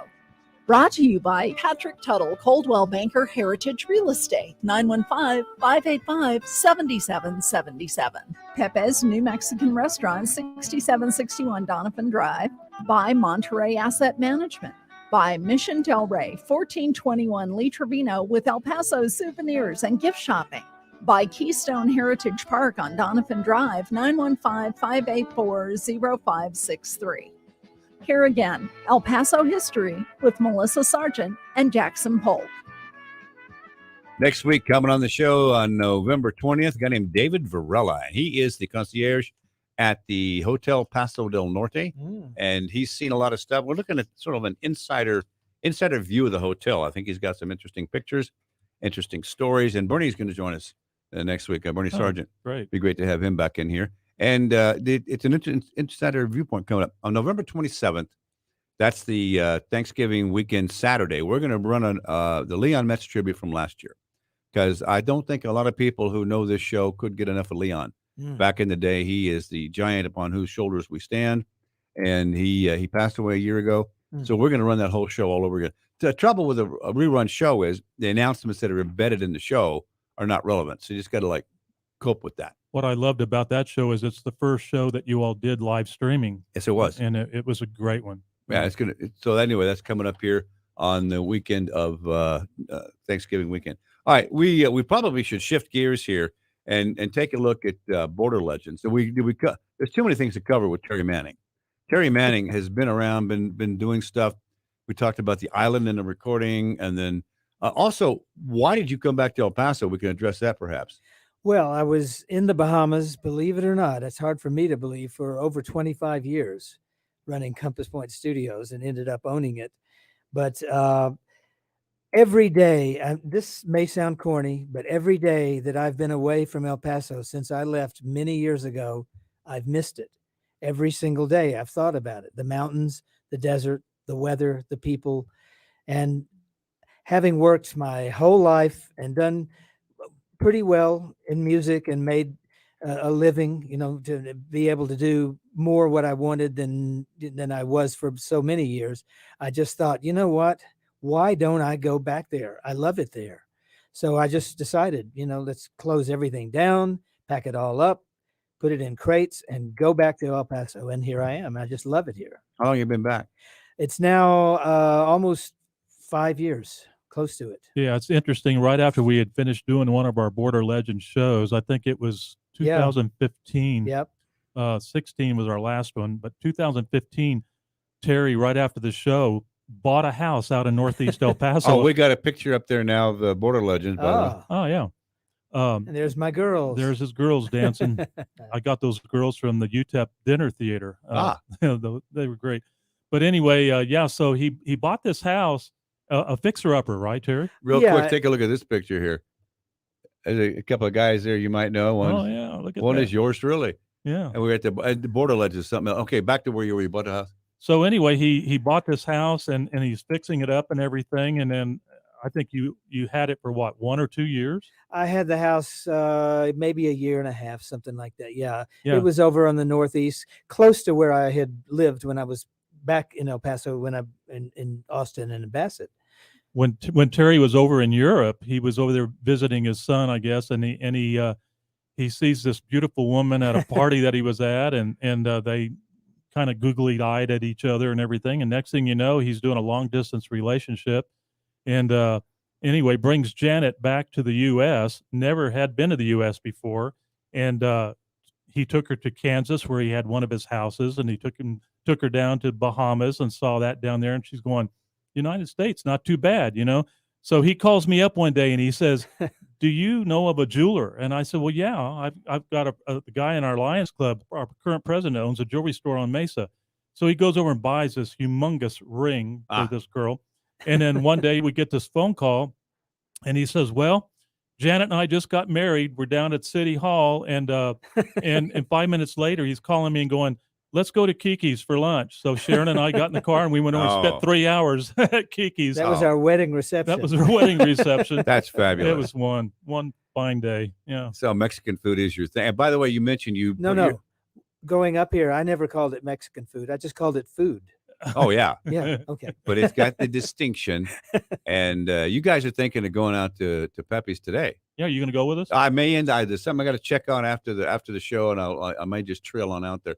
But you've got there's usually a radio table out there. And Patricia Kennedy is going to be there today. Oh, nice. Good to see Patricia. Yeah, go out there and check it out. Otherwise, just eat the food. And anybody else that wants to come join us, it'll be fun. Come meet and greet Terry Manning. 6761 Donovan Drive. There and you it's go. out there on it's in Canutillo, basically, just outside the El Paso city limits. Great place.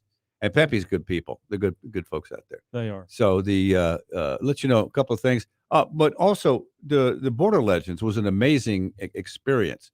Talk about how you created that, Rick Kern. Well, it all kind of basically started in 2007. I started a blog site, and I was kind of reaching out to musicians from a long time ago that I hadn't talked to in many years. I'd already gotten off the road after being on the road almost 6 years with my vocal bands, vocal show groups, and anyway, and so 2007.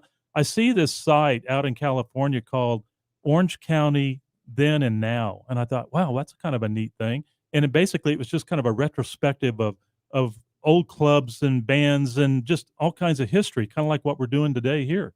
Only they were doing it on the internet. And I thought, that's kind of a neat concept. So that's when I started musiciansofElPaso.com. And you can go on there now and still see all the stuff I did. I think I put about 500 posts up there of music, history, anecdotes, stories, everything. Started reconnecting musicians to musicians. People call me up and say, hey, I haven't talked to Bert Peters in a long time. Can you give me his number? I'd call up Bert. Hey, Bert, this guy wants your number. Can I give it to him? Yeah, that's fine. Go ahead. And that's how that happened. And so one day Sharon said, you've created this huge, memory bank of musician and histories of El Paso music history. She said, why don't you do a show, and bring back some of these old groups? And I said, well, okay, that sounds like something we could do. And so I talked to Rod Crosby and Donna Pence, Donna, she was in my band or I was in her band, I don't know, whatever, our band called the Sacred Mushroom. She's an urban girl and she did this thing called the Border Legends Jam, and that basically was a bunch of urban, kids coming together prior to their reunion that year. And we're talking about 2008 when that took place.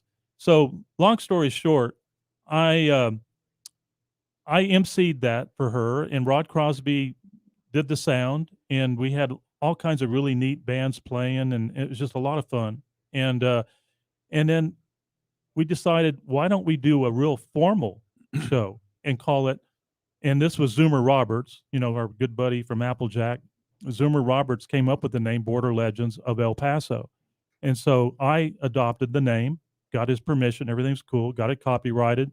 And anyway, that's where it happened. We had our very first show out at Lancers East. My friend Tim Rich, who used to own the Lancers Club, he gladly let us have his place to do our show, our very first one. And we had some fun bands there. We had Bobby Rosales. We had, from Bobby and the Premiers. We had Patty Tiscareño's band, PT and the Cruisers. Did you do more than one show out there? Moon Pie? We did. The first year we did it there. And then we went to Isaron after that, the second year out off of Country Club Road. Then the third year we went back to Lancers Club again. I think that's where I picked up on it. Yeah, right, I think that's where you picked up on it. And that's when we were out in kind of in the center patio area, kind of overhanging from the building into that area. And then we did the show out there. And then after that, we went to the Elmira Shrine up off of Alabama Street, and we did it for 5 more years there. They ran pretty good up there. interesting history there. And there it is again, the go-go dancers there.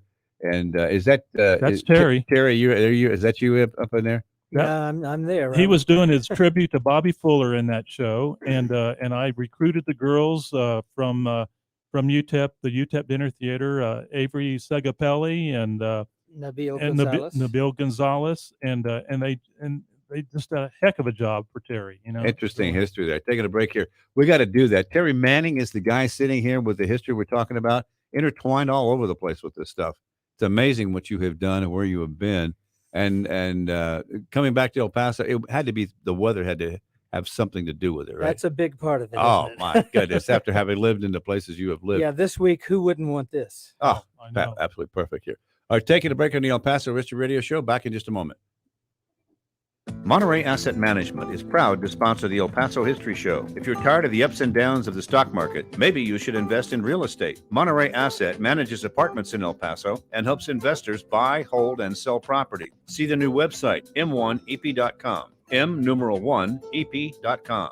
To learn more about the many benefits and long-term appreciation of investing in real estate, call Certified Property Manager Ray Baca, 915-592-4549, 592-4549.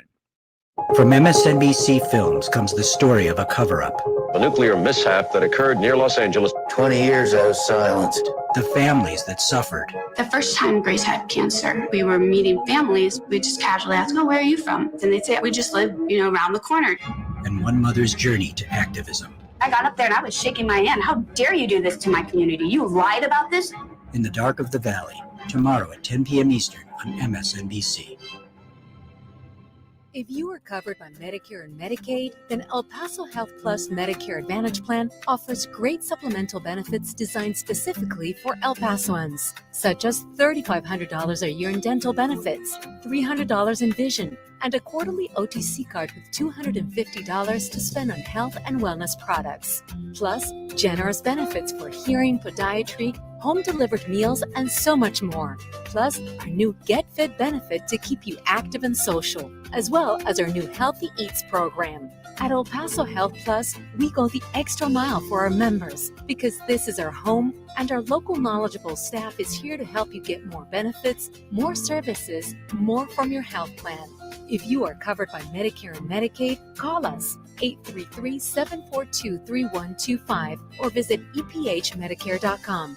El Paso Health Plus, your local Medicare Advantage plan. Hi, Phil Swift here. When that next storm is barreling down, get prepared with the Flex Seal family of products. Floods can destroy your home. Push Flex base deep into cracks and holes to help prevent flooding. Seal doors and windows, patch leaky roofs and downspouts. Remember, when that storm is coming your way, keep your family safe and dry. Be prepared with the Flex Seal family of products. Available at flexsealproducts.com and fine retailers. There's confusion about how to protect yourself from COVID. One thing is certain. Whether or not you're vaccinated, you need an accurate thermometer to check for fever, the leading sign of flu and COVID. Be vigilant and contact your medical provider at the first sign of fever. Don't rely on non-contact thermometers that have no scientific studies. Only the Exergen Temporal Scanner Thermometer has been proven accurate in more than 100 clinical studies. Learn more at Exergen.com. News Radio 690 KTSM El Paso.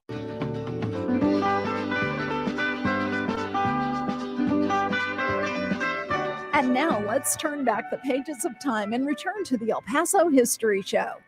Brought to you by Patrick Tuttle, Coldwell Banker Heritage Real Estate, 915-585-7777. Pepe's New Mexican Restaurant, 6761 Donovan Drive. By Monterey Asset Management.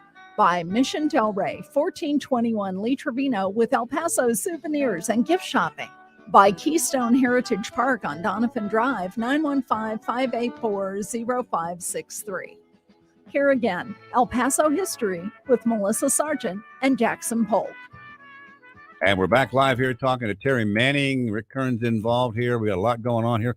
A lot of history. Got a call coming in, actually. A lot of history going on here from El Paso and the music scene. And we're actually going to play part of a song here coming up in a minute.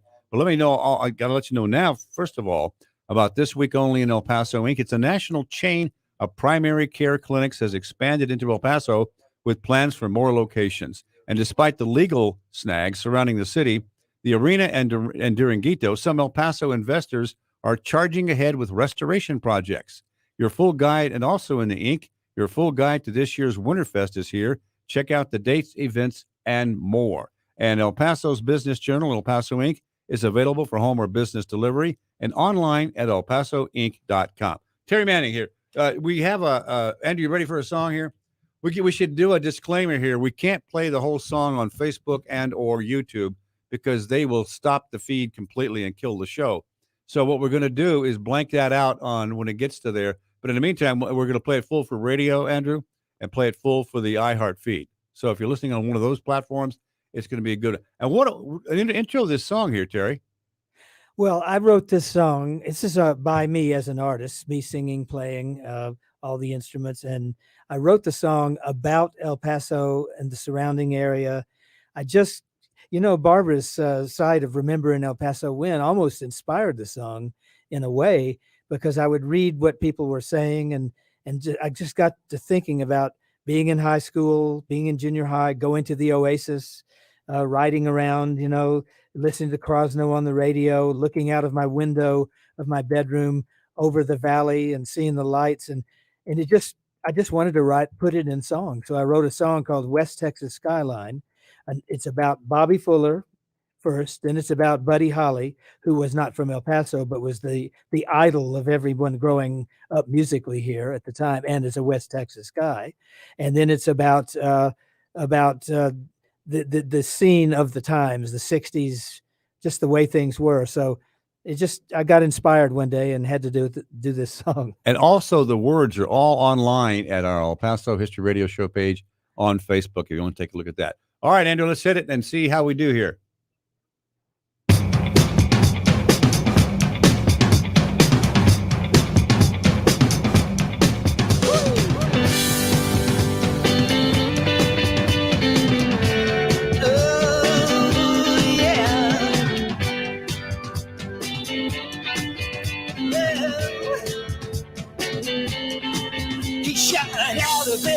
So he was on the run, taking over the world at the point of a gun. He fought the law, but nobody won. And then somewhere along the way, as the sky went from blue to gray, he thought one more time of that place he'd left behind. The West Texas skyline.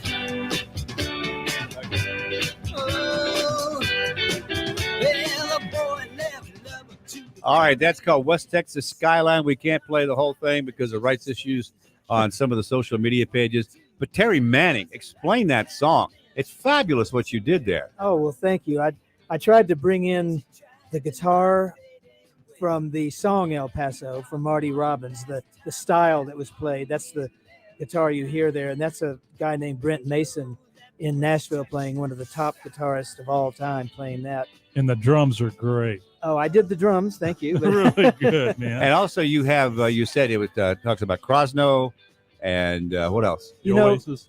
Yeah, I just riding around buzzing the OA, we used to call it. The Oasis. Oh my, we all did that. Going for a burger or a shake or whatever. That's fabulous music from Terry Manning. Oh, thanks. Really do appreciate that. All right, Andrew, thanks a lot for having that up there. And again, we do apologize to those on social media. Are we back yet? We apologize to those on social media. We really couldn't play much of that because of the rights issues on those platforms. But that's great. Thank you very much. Appreciate that. And Terry Manning, you are a talented dude. You played most of those instruments. Well, I've worked with so many great musicians, the Jimmy Pages and the Steve Croppers and Booker T. Jones and people like that I can't ever, with good conscience, call myself even a good musician.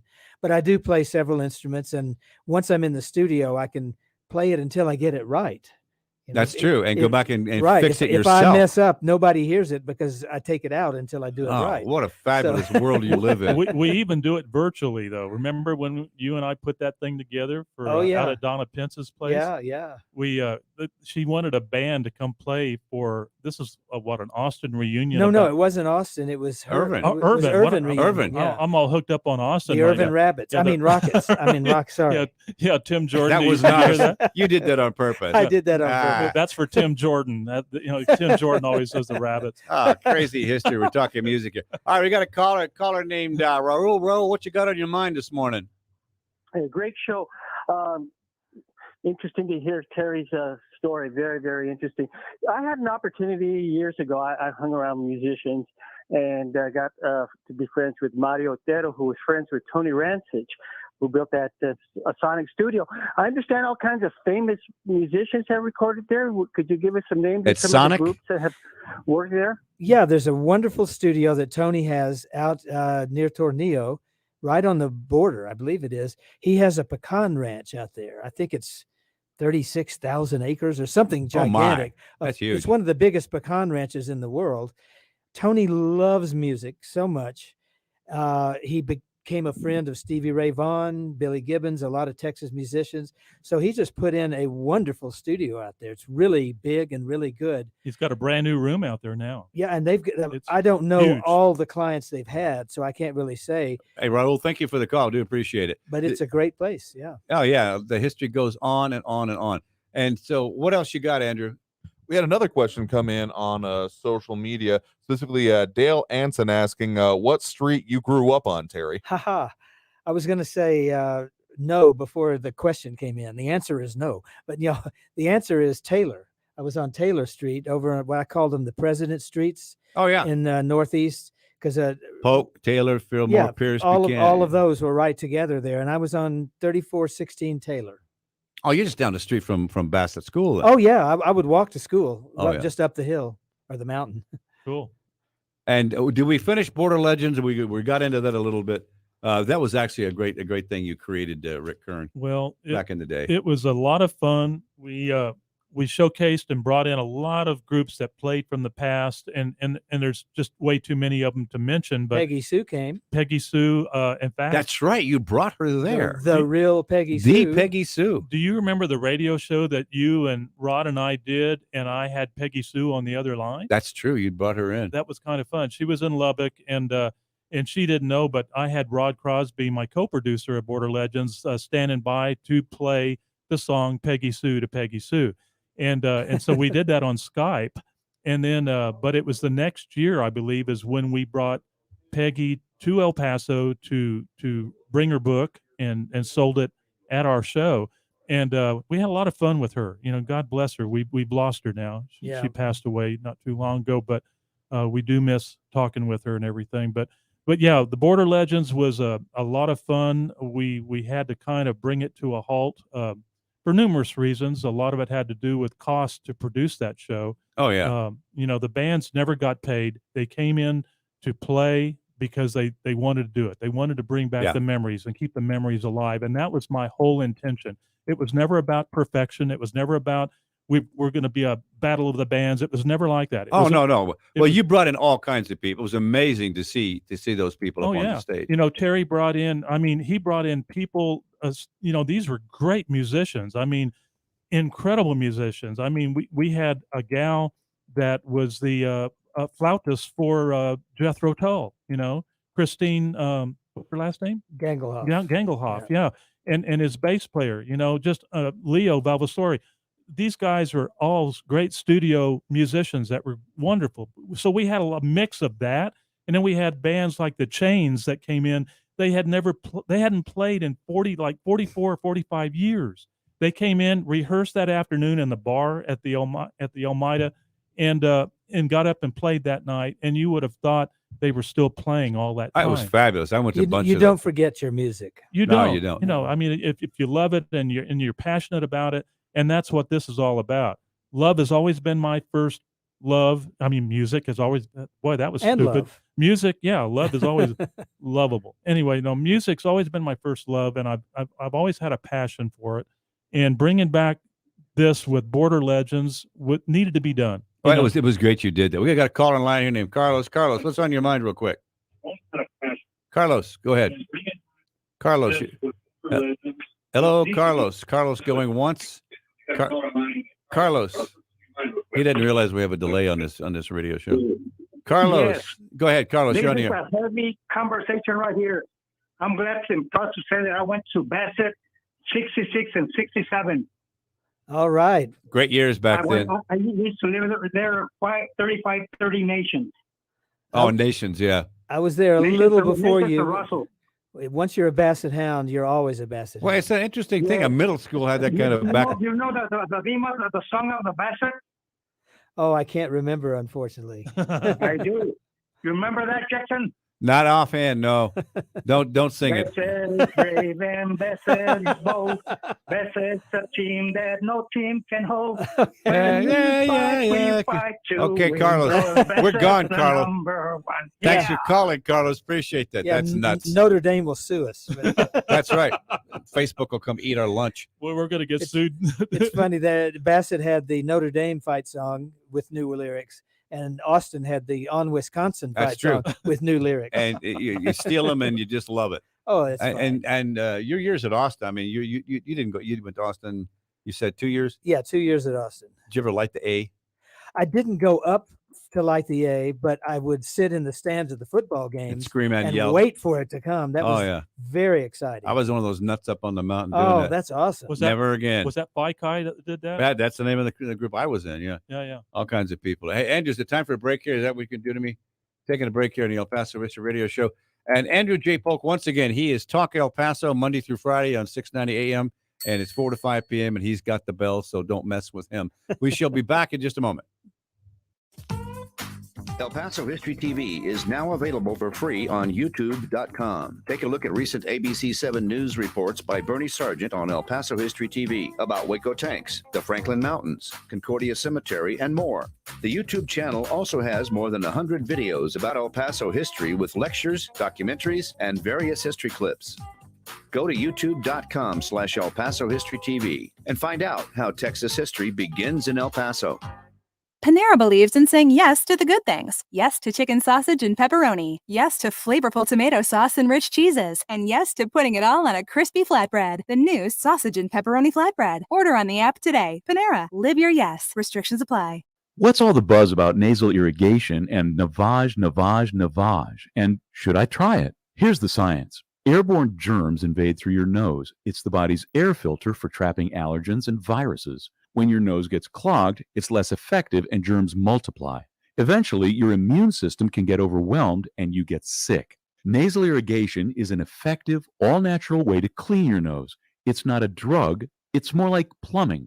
Saline goes in one nostril, around the back of the nose, and out the other nostril, flushing out mucus and germs.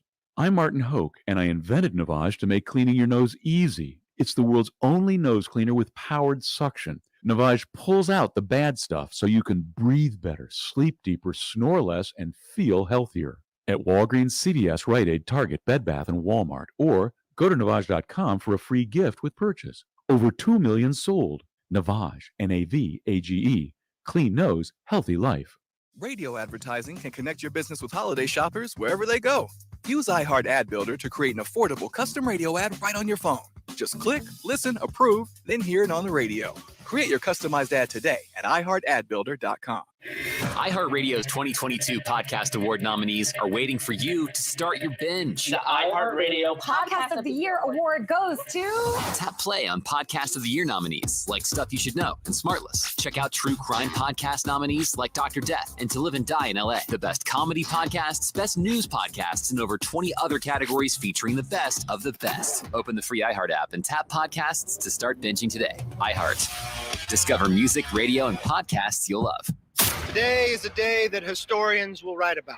The news you want to know. These comments from the White House. If you don't love our country. The news. Disgraceful and disgusting. You need to know. Get out beliefs. Stay in the know. These are the same people who said abolish ICE. The streets of New York City is not safe with them walking around. It charges 7 murders though this group suspected of at least 24 in the past 2 years. Check in for updates. 690 KTSM. El Paso's News Radio. 690 KTSM.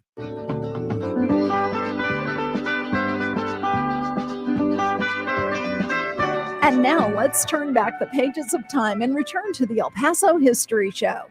Brought to you by Patrick Tuttle, Coldwell Banker Heritage Real Estate, 915-585-7777. Pepe's New Mexican Restaurant, 6761 Donovan Drive.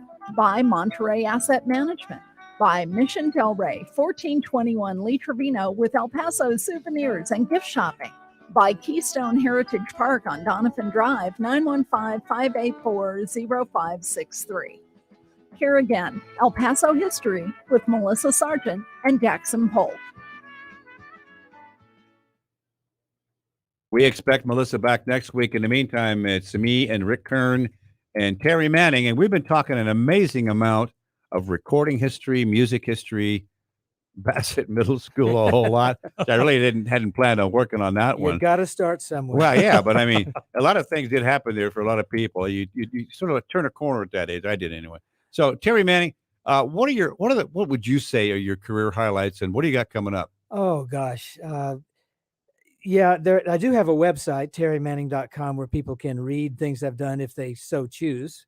But working with people like ZZ Top, Lenny Kravitz, these people are close friends of Led Zeppelin, Jimmy Page, Joe Walsh, Joe Cocker, several of Joes. But so many people that I've been lucky to work with, and you work with them in the studio, and it's not a business relationship. It's a friend thing. Making records is fun. You want to feel good while you're doing it, get along together while you're doing it, have a fun atmosphere, and translate that to the record. That's what people want. They want to hear happy, good time things. So that's what I've been lucky to do for so long. Things coming up, I can't say too many things because a lot of times the artists don't want to be mentioned that you're working with them until it comes out. It's when it's in the works. But I'm always mixing things for people, mastering things, still writing and doing my own music. One thing I just worked on in a capacity is a documentary about Stax Records that we mentioned, which of course was staple singers, Otis Redding, Isaac Hayes, Sam and Dave. So many great things came out of there that I was fortunate to be a part of. That won't come out for a little over a year because it takes a long time to do it. And then it's one of the major TV streaming everybody knows the three letters of the thing that it will be on that I can't mention at this time. And Stax, that building has now become a museum. They rebuilt the building to look like the original building outside. And it is one of the greatest museums for music you could ever visit. It's really spectacular what they've done. That's in Memphis. It's in Memphis, Tennessee, right on the original location that Stax was. So when this documentary comes out, it will be 6 hours long. Wow. It's like a Ken Burns style thing. Got it. It's not Ken Burns, but it's people just as good or better. But it will be 6 episodes on a major TV network that everybody knows. So that'll be a lot of fun. Look for that in about a year and 2 months. Your last thoughts, Mr. Rick? Well, this has been a lot of fun. I want to thank you for bringing us on today. You know, I did one of my first interviews with my Talk and Rock radio show was with Terry. And so it was a lot of fun going down memory road with him and talking about all this and then doing it again today. You know, it never gets old. I have been blessed in my lifetime to be around a lot of great musicians, and Terry is right up there amongst the top of them. You know, he really is. He's not only just a great musician and an associate in our industry for me, but also a dear friend, you know, and I value that a lot. Well, you're TalkandRockRadio.com, right? TalkandRockRadio.com will enable you to go to all of our episodes. I think we're working on number 24 or 25 now. Wow. We're new, but we're in 22 countries now, and we are growing. And someday I might even be monetized. I might make $1 or $2 off of this. Good luck with that in your retirement. I know. But you basically do this as a labor of love because you like the history. I really do. And the musicians. Nobody loves music more than Rick does. That's amazing. He's really I do. But more importantly, I love the people that I'm associating myself with. I'm working with some really fine writers out there. You know, a good friend of mine, Dennis Rochford, and you know Dennis from Springfire, he connected me to a guy named Stephen McClintock. And Stephen McClintock got his first gold record, you know, from producing Tiffany, you know, and an amazing writer, an amazing artist. I've done a show with him, but he's connecting me with other really neat artists as well, not just artists, but writers. And these are songwriters that have been, you know, Artist of the Year, you know, Male Vocalist of the Year, Michael Peterson, country artist. Great people. Last word, real short, Terry Manning. I just want to say thank you so much to you, Jackson, to Andrew, to everybody, the radio station. This is the best show in El Paso. I listen all the time myself because I love El Paso history, and it's an honor to be here. So thank you very much. Thank you very much for joining us here. We got about a half a minute here. The whole thing about the history is El Paso history is fabulous history. It's trying to get it out there is the hard part. And the radio show is one thing. We're now getting it out across the country here and there. And we're going to keep doing the best we can. I was a little disappointed. I thought you might have John Wesley Hardin here today, but he's actually up above you. There he is, up on the wall there. And be careful because I do believe that's a gun in his pocket. So but there was a law book in his hand too. This is true. A lot of history going on here. All right, enough of this. Coming back next week, do it again, and we'll talk further about this. The history of El Paso is something to behold. And Terry Manning, thank you for joining us, and thank you for your career and coming back to El Paso. Thank you, El Paso. Yeah, indeed. And Rick Kern, good to see you again. Thank you. As always. Come join us at Pepe's. I got to check on one thing. I should make it out there. We'll see how that goes. Otherwise, everybody else, go to Pepe's and look up these guys and their wives sitting there eating Mexican food. Just food. Eating food. Thank you, everybody. See you next week on the El Paso History Radio Show.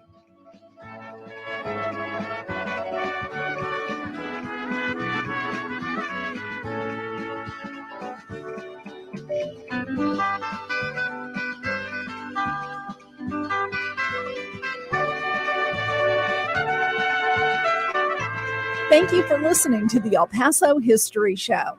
We hope you'll join us again next Saturday morning.